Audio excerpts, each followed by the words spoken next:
Bienvenidos a mi casa. Nada de lo que veáis o escuchéis aquí es real, ni siquiera yo. Poneos cómodos y olvidad la realidad por unas horas, pues estáis en el palacio más allá de la ciencia y sois mis huéspedes. Huéspedes del hombre de los 1000 nombres. Sí, tengo una buena historia que contaros. Una tan antigua como yo mismo y que probablemente no conozcáis. Muchos libros se han escrito que no han perdurado, salvo en pequeños fragmentos solamente de los ancianos. Escuchad la historia de Pille, la más querida de los Noldor. Cerrad los ojos y viajad conmigo a los días en que no existía más que la luz de las estrellas y las tierras de Beleriand aún no yacían bajo las aguas. Hoy vienen las aguas del despertar en el gran lago de Helcar, de donde proceden todos los Quendi. Nuestra historia comienza al primer día de la era de los elfos. El pueblo de los Quendi ha recibido la vida como quien despierta de un sueño. Son los seres más hermosos puestos por Eru sobre la tierra. Era un día de gran alegría, hasta que encontraron a su hermana sin vida. Tendida entre la hojarasca yacía la criatura más dulce jamás creada. Poco a poco se fueron congregando a su alrededor. Era algo diferente a sus hermanas. Sus cabellos no eran tan largos y sus curvas femeninas parecían aún inmaduras. Las primeras palabras para definir la muerte y la tristeza fueron pronunciadas a su alrededor. También allí se derramaron las primeras lágrimas del mundo.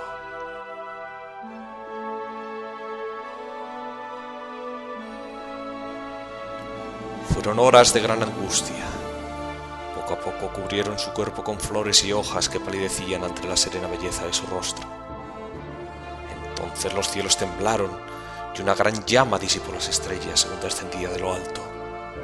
Los Quendi retrocedieron aterrados. La llama descendió sobre el pecho del cadáver hasta introducirse en su interior.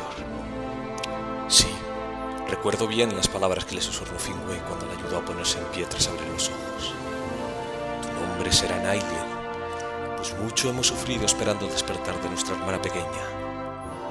A Nailiel, la doncella anhelada, pues ese es el significado de su nombre en la primera lengua. Se convirtió en un claro símbolo para su pueblo, un mensaje de que Eru Ilúvatar deseaba que se multiplicaran y trajeran a Arda más hijos como ella, inocentes, puros.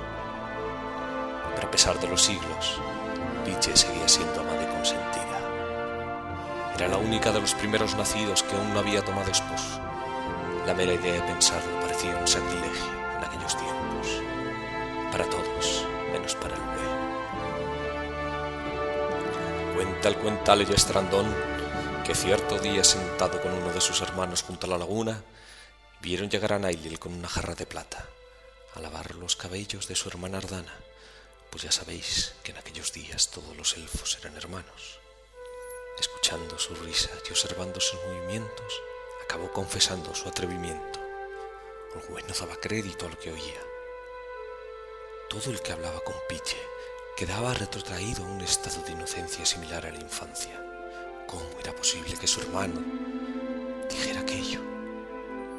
En aquellos días, el silencio era tal que las conversaciones podían escucharse a grandes distancias. Hablan de ti, Ercafinel, le dijo su hermana. Nailiel sonrió satisfecha sin contestar. A pesar de que Ardana intentó sonsacarle sus sentimientos, no tuvo más que una respuesta burlona.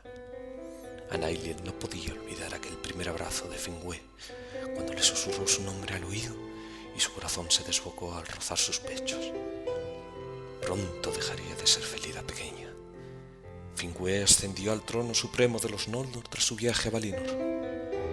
Allí se casó con Miriel Serindé y engendró un hijo de nombre Fëanor, de infausto recuerdo para su pueblo.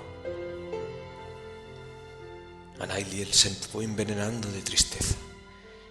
Ni siquiera fue capaz de sentir pena cuando murió Miriel tras dar a luz a su hijo.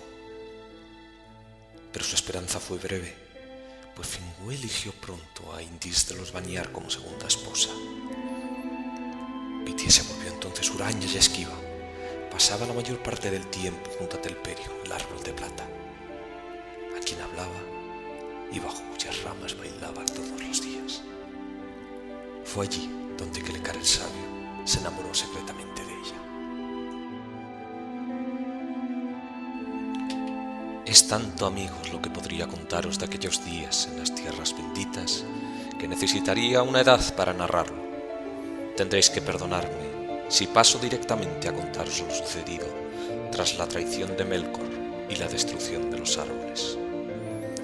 Seducida por Morgoth, el enemigo y su oscuridad insaciable, Ungoliant no solo había devorado a Lorien y Telperion, el árbol dorado y de plata, sino que había asesinado al rey.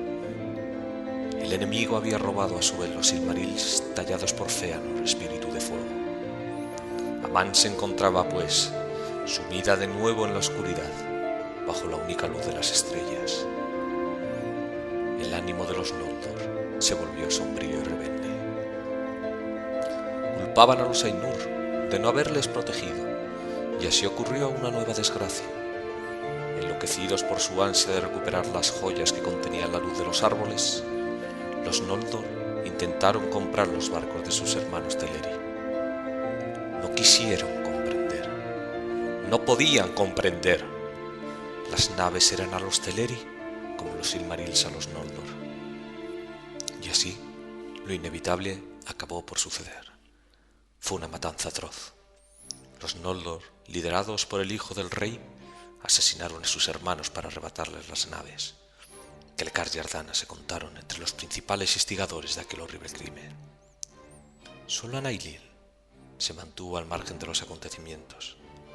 Llevaba 3 días llorando sin cesar, con la mirada fija en Formenos, la fortaleza donde yacía su amor y su rey.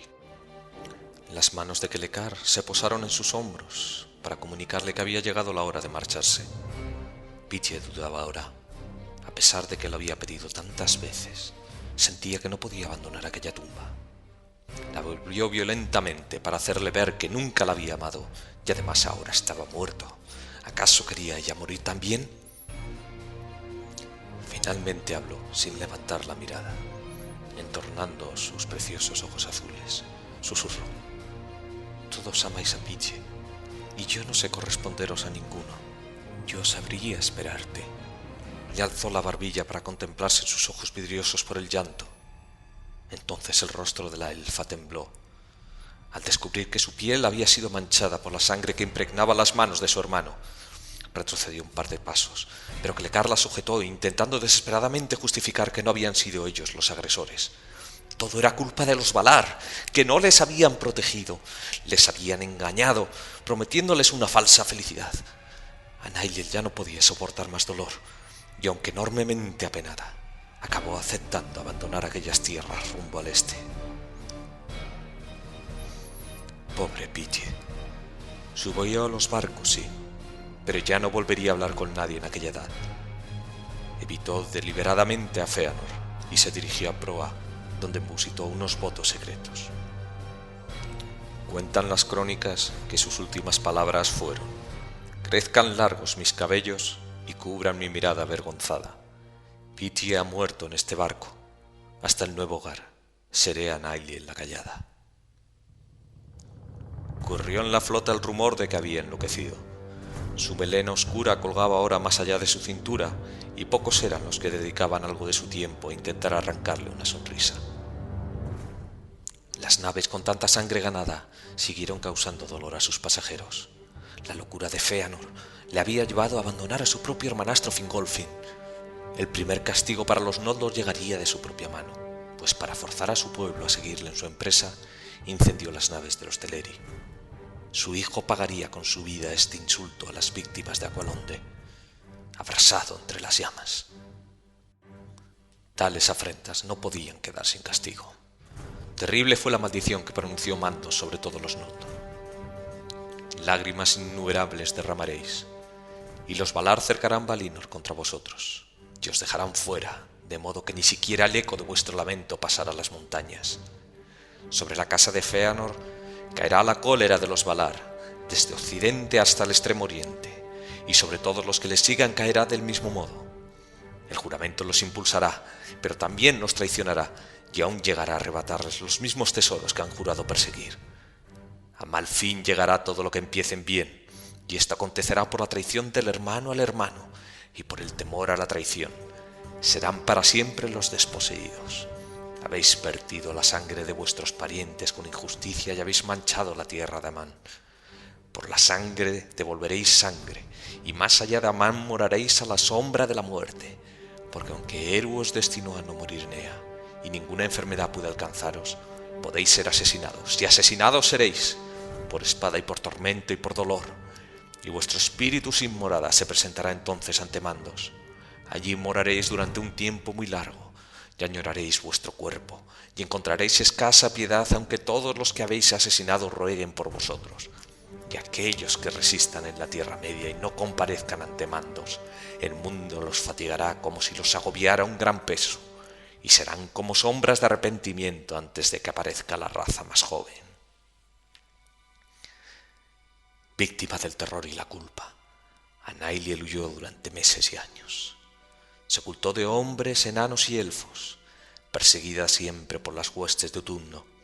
Sí, porque el enemigo negro conocía el cariño de los Ainur por la pequeña y la importancia de su supervivencia para el mundo. La odiaba por haber sido la primera en mostrar arrepentimiento y tenía planes para ella. Deseaba llevarla a Utumno y allí torturarla hasta retorcer su alma en la maldad. Así, la garante del linaje de los Eldar se convertiría en la de su propia progenie de malvadas criaturas. Ansiaba ardientemente convertirla en el símbolo de su corrupción, su burla definitiva a la obra de Eru. La persiguió por bosques y montañas, por todo Beleriand, hasta que cierta noche, agotada, fue forzada a retroceder contra un estanque de cristalinas aguas. Viendo su muerte inminente, gritó pidiendo auxilio, rompiendo su voto de penitencia. Su voz recorrió la tierra, siendo escuchada incluso más allá del Eredluin. Entonces sucedió algo realmente extraordinario. Una gran luminaria se alzó en el firmamento poniendo en fuga a los siervos de Morgoth. No tardó en reconocer en aquella luz plateada la suave caricia de Telperion. Aquella presencia en la luz la llenaba de paz. Sin dudarlo, cortó sus cabellos con una daga, dando por finalizados sus votos. Descendió a las aguas hasta que cubrieron su cintura. El reflejo de la luna sobre el agua había adoptado la forma de una figura humana sin rostro ni rasgos definidos.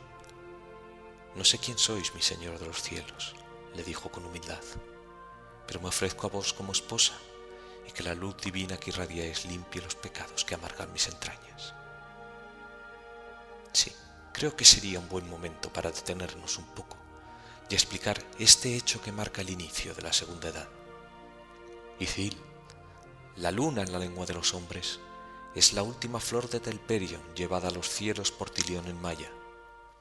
El árbol de plata no había olvidado a aquella elfa joven que tanto cariño le había profesado en el jardín de los Valar. Y ahora que formaba un todo con Tilión, no dudó en unirse a la joven que tanto amaba.